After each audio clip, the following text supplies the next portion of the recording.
오늘 주일 맞이해서 주님 앞에 나와 겸손한 마음으로 신령과 진정으로 예배를 드리는 여러분 모두의 하나님의 축복이 함께 하시기를 주의 이름으로 간절히 축원을 드립니다.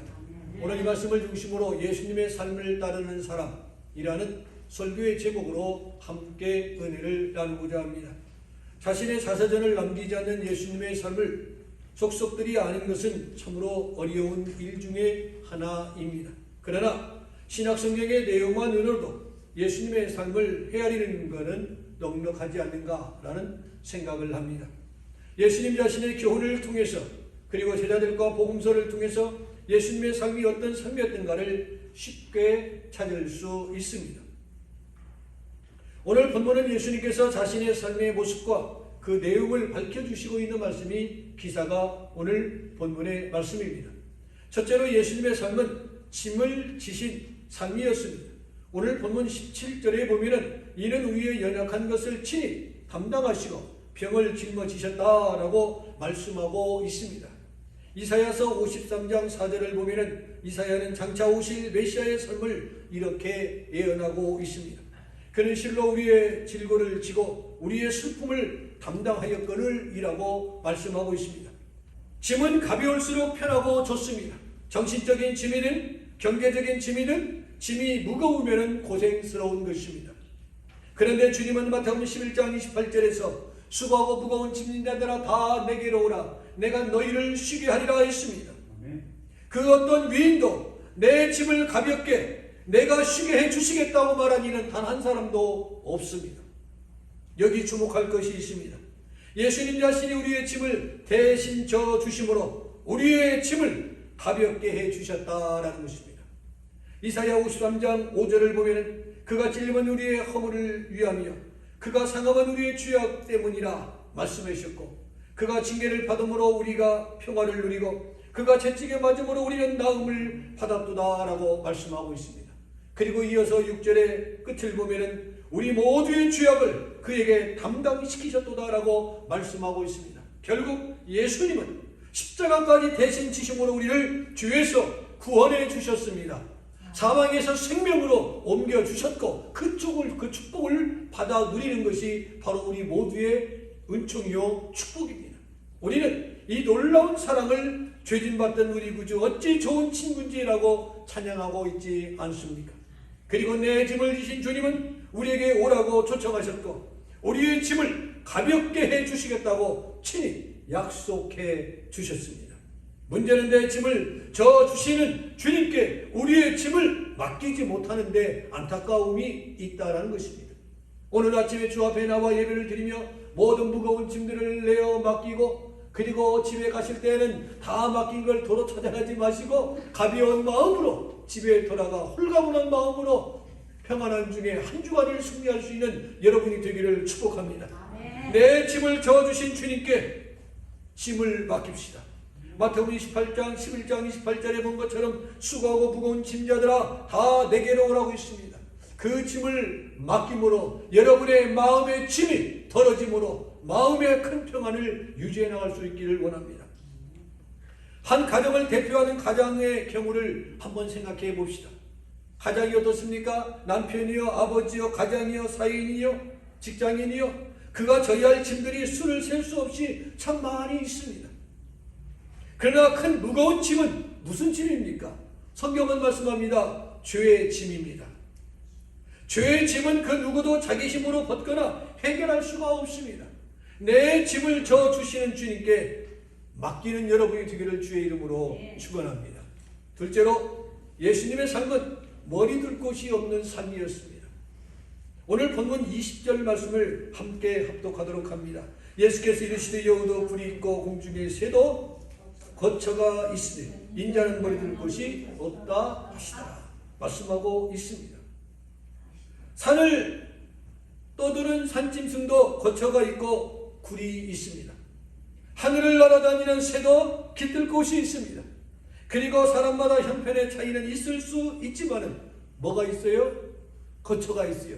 오늘 이 아침에 주 앞에 나와 함께 예배드리는 여러분들 중에 혹이라도 거처가 없어서 노숙하고 오신 분이 계십니까? 없으시죠? 그래도 내가 머리둘 곳이 있으니 얼마나 감사하고 내가 얼마나 행복자입니까? 아멘. 그러나 예수님은 거처가 없었습니다. 주기학자 벵겔은 이런 말을 했습니다. 오 거룩한 가난이여. 중요한 것은 모든 것을 포기하고 가난이라는데 그의 삶의 가치가 있는 것입니다. 빌립보서 2장을 보면은요, 그는 본래 하나님이셨고 동등한 분이셨다 했습니다. 삼위일체 하나님 아시지 않습니까? 참 하나님이시며 참 인간이신 그 예수님도 성자 하나님이시지 않습니까? 성부 하나님, 성자 예수님, 성령 하나님, 그렇죠? 삼위일체 그 하나님, 성부, 성자, 성령 동등한 분이십니다. 참 하나님이시면서 동등한 모든 것을 내려놓으신 분, 그 모든 조건과 위치를 스스로 포기하고 가난한 예수로 이 땅에 오신 주님. 저는 종종 집에 살고 좋은 것을 먹고 좋은 차를 탈 때마다 송구스러운 마음 금할 길이 없어요. 우리 예수님이 먹지 못한 것들을 우리가 얼마나 먹고 누립니까? 생각해보면 얼마나 좋은 시대에 살아요. 감사할 것이 너무나도 많이 있어요. 전직 대통령들이 누리지 못했던 것, 이승만 대통령이 우리가 누렸던 거 누립니까? 박진희 대통령이 누렸던 거 누립니까? 레이건 대통령이 누렸던 거 누립니까? 그분들 다 못 누리고 왔어요. 셀러폰 보지도 못하고 갔어요. 얼마나 좋은 것들이 많습니까?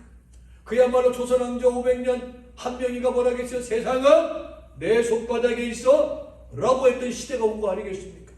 정말 내 손바닥에 놓여있는 셀러폰 하나로 전 세계를 다 보는 것이 그런 시대에 지금 도래하고 있습니다. 예수님의 가난은 거룩한 가난입니다. 가난 때문에 짓는 죄와 부자이기 때문에 짓는 죄를 비교해 보면은 부자이기 때문에 짓는 죄가 더 많이 있다라는 것입니다. 그래서 야고보 사도는 이렇게 말합니다. 죄가 잉태한즉 무엇을 하게 했습니까? 욕심이 잉태한즉 죄를 낳고 죄가 장성한즉 사망을 낳느니라. 매사에 욕심 때문에 가슴 아파하고 슬퍼하고 속상해하고 자존심 상할 때가 얼마나 많은지 모릅니다. 그리고 돌아서서 올 때 어떤 생각이 듭니까? 괜한 욕심 때문에 내가 이런 추한 모습을 보였구나. 우리는 여기서 부와 가난에 대한 올바른 이해를 정립할 필요가 있습니다. 부나 가난은 선한 것도 아니고 악한 것도 아닙니다. 그리고 죄 자체도 아닙니다. 그러나 관리 여해에 따라서 선이 될 수도 있고 악이 될 수도 있습니다. 가난을 올바로 다루고 극복하기 위해서 노력한다면 그 가난은 나에게 인격과 신앙의 시금석으로 훌륭한 역할을 감당해내게 될 것입니다. 그러나 가난 때문에 인생을 포기한다든지 자학한다면, 그리고 사이에 또 이웃을 증오한다면, 저주한다면 정신적으로 영적으로 회생이 불가능해질 것입니다. 오늘을 아무리 힘들어도 원망하지 마시기 바랍니다. 절망하지 마시기 바랍니다. 낙심하지 마시기 바랍니다. 슬퍼하지 마시기를 바랍니다. 그래서 그는 점점 더 가난하고 황폐한 사람이 되고 말 것입니다. 부의 관리도 마찬가지입니다. 그 부 때문에 죄짓고 돈을 하나님 자리에 올려놓는다면, 배금신앙의 노예가 되어버린다면 그 돈에 노예가 되고 말 것입니다. 그리고 그 돈 때문에 망하고 결국은 죽고 만다라는 것입니다. 그러나 관리를 잘하면 축복된 삶의 조건이 될 수 있음을, 자기 관리와 자기 주변 관리와 자기가 소유하고 있는 것을 지혜롭게 잘 감당하는 능이 여러분 모두에게 있기를 주의 이름으로 축원합니다. 우리 교인들 가운데 하나님께서 주신 불을 바로 쓰는 사람이 나오기를 진정 저는 원합니다. 부 자체가 역시 악한 것이 아닙니다. 그러나 악하게 쓰면 악의 수단이 된다는 것을 우리는 알아야 합니다. 우린 머리 둘 곳 없었던 주님을 생각해 봅니다. 깨끗하게 벌고 깨끗하게 쓰고 깨끗하게 사는 것이 예수님의 삶을 따르는 것임을 우리는 기억합시다. 셋째로, 예수님의 삶은 피곤한 삶이었습니다. 여러분 한 주간도 피곤했습니까? 한 주간도 힘드셨습니까? 많은 스트레스로 힘에 겨워 그러한 가운데서 오늘도 예배를 드리고 있습니까? 여러분의 눈을 보니 많이 힘드신 분이 있으신 것 같습니다. 여러분의 마스크를 써서 얼굴 표정은 읽을 수는 없지만 여러분의 눈을 보시면은 눈으로 말해요. 노래 있지 않습니까? 눈을 보면은 많이 피곤하고 많이 힘든 시간들을 보내셨구나라는 것을 보게 되어집니다. 예수님도 무척 피곤하셨습니다. 예수님은 하나님이시면서 참 뭐였어요? 인간이셨어요. 인성과 신성을 동시에 가지신 분이십니다. 그러시기에 오늘 본문 24절 하반절에 보면은 뭐라고 했어요? 예수님께서는 뭐 하셨다고요? 주무시는지라. 그리고 다른 복음서를 보면은 피곤하여 주무셨다라고 말하고 있습니다. 바다의 풍랑이 일어나고 있음에도 불구하고 피곤하신 예수님은 주무셨다라고 했습니다. 우린 여기서 인간 예수님의 모습을 보게 되어집니다. 피곤한 예수님, 배고픈 예수님, 고독한 예수님, 친구가 그리운 예수님, 30대 초반의 청년 예수님을 발견하게 되어집니다. 그러나 예수님을 피곤하게 한 것은 사건이 배고픔이 아니었습니다. 예수님이 피곤한 것은 누구 때문에 피곤했습니까? 일 때문에, 사역 때문에 피곤한 것이 아니라 무엇 때문에? 사람 때문에 피곤했다라는 것입니다. 가룟 유다와 믿음 없는 제자들, 자리 다툼으로 티격태격 하는 제자들, 제사장과 바리새인 그리고 서기관, 그들은 예수님을 정말 피곤하게 했습니다. 아주 많이 피곤하게 했어요. 바울에게도 피곤하게 하는 사람들이 있었습니다. 그들 역시 이방인이나 먼 데 있는 사람들이 아니었습니다. 동족 유대인이었고 율법을 배우고 아는 사람들이, 안만한 사람들이, 나를 이해해 줄 수 있는 사람들이 피곤하게 했다고 했어요. 그래서 사도 바울이 뭐라고 합니까? 갈라디아 6장 17절에 이렇게 말합니다. 나를 괴롭게 하지 말라. 뭐라고요? 나를 괴롭게 하지 말라고. 그것은 그의 주변에 의도적으로 그를 피곤하게 하려는 사람들이 있었다는 뜻입니다. 그런가 하면 고린도서 16장 17, 18절에 보면 이렇게 말합니다. 바울은 이렇게 말합니다. 스데바나와 부드나와 아가이고 이 세 사람의 이름을 들으면서 뭐라고 합니까? 그들이 나와 너희의 마음을 시원하게 하였도다. 가슴이 싹 트입니다. 시원한 맛 킹사이다. 기억하십니까? 여러분 때문에 여러분의 가족과 여러분의 주변이, 여러분의 직장과 몸된 재단이 시원한 행복한 교회와 가정이 되기를 축복합니다. 누구 때문에요? 여러분 때문에. 내 가족과 내 주변 사람 때문에 내가 행복한 것이 아니라 나 때문에 정말 행복해지기를 원합니다. 바울은 그랬습니다. 바울의 마음을 시원하게 해준 사람들이 있기 때문에 그는 칭찬한 것입니다.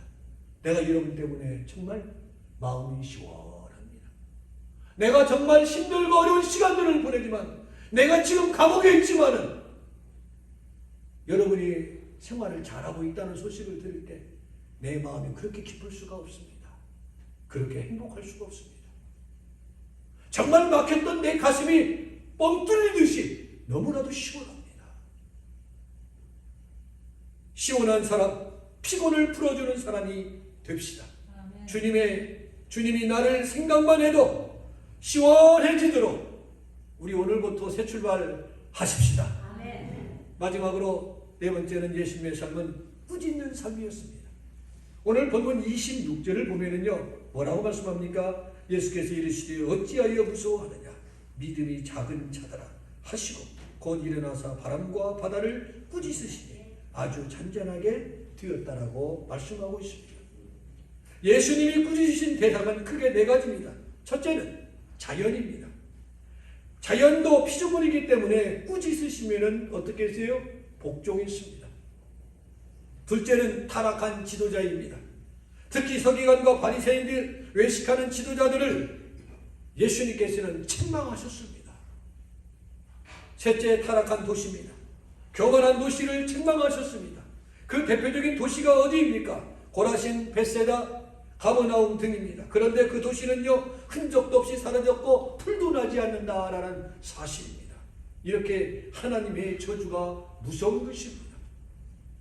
마지막 네 번째는 사탄입니다. 예수님이 사탄 보고 뭐라 하겠어요? 사탄아 물러가라 말씀하신 것을 우리는 기억합니다. 그렇게 책망하셨습니다. 문제는 주님의 책망이 오늘 우리에게 떨어지고 있다는 것입니다. 코로나로 힘들고 어려운 시간들을 보낸 중에 믿음을 쳐버리고 정말 사모하는 마음 예배하는 데 게을르고 나태하고 미루고 하는 우리의 마음들은 아닐까. 그런 와중에도 오늘도 신령과 진정으로 주 앞에 나와서 예배드리는 여러분들 위해 하나님의 놀라우신 위로와 축복이 함께하기를 간절히 축원을 드립니다. 오늘 우리에게 떨어지고 있는 것인데 책망받을 것이 너무나도 많이 있다는 것입니다.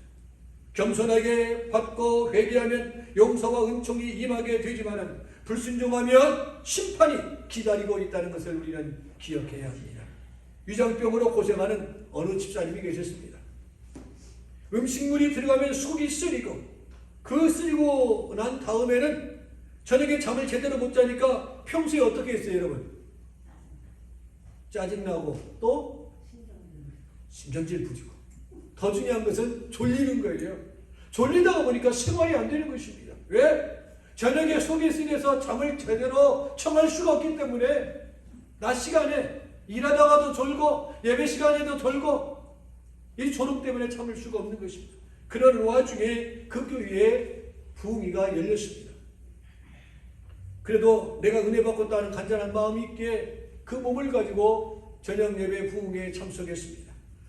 예의 없이 꾸벅꾸벅 졸고 있었습니다. 그런데요 놀랍게도 그 강사에게 딱 걸린 거예요. 강사들의 그 모습이 들어오던 것입니다. 그러자 강사가 강대상을 치면서 밥이나 실컷 처먹고 살아라 소리를 쳤습니다. 강대상을 탁 치니까 깜짝 놀란 집사가 큰 소리로 아멘 했다는 것입니다. 엄격하게 내치는 아멘이었습니다. 그런데요 그 집사에게 밥 잘 먹고 잠 잘 자는 것이 축복이었어요.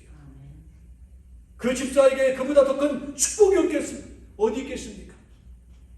그것이 소원이었는데 밥 잘 먹고 잠 잘 자는 것 축복이었는데 기다렸는데 놀라운 것은 그 집사님의 위장병이 그 시간에 그 이후로 고쳐졌다는 것입니다. 할렐루야. 책망이나 꾸지람을 달게 받을 수 있는 주변 사람의 권면을 달게 받을 수 있는 약은 뭐라고요? 쓰다고 하지 않습니까? 당장에 듣기에는 좀 부담스럽고 거스릴 수 있겠지만 사랑하는 마음의 권면으로 받아들이고 넉넉한 마음으로 받을 수 있는 저와 여러분이 되기를 축복합니다. 그리고 고치기 위해서 끊임없이 노력해 보시기 바랍니다. 끊임없이 개혁해 나가려고 수고해 보시기 바랍니다. 우리 합동측이 뭐예요? 프레스베테리안, 리폼드, 개혁이에요. 잘 되어져 가고 있는 좋은 것은 계속 계승해 나가지만 잘못된 것은 끊임없이 개혁해 나가는 것이 바로 합동측이 지향하는 것입니다.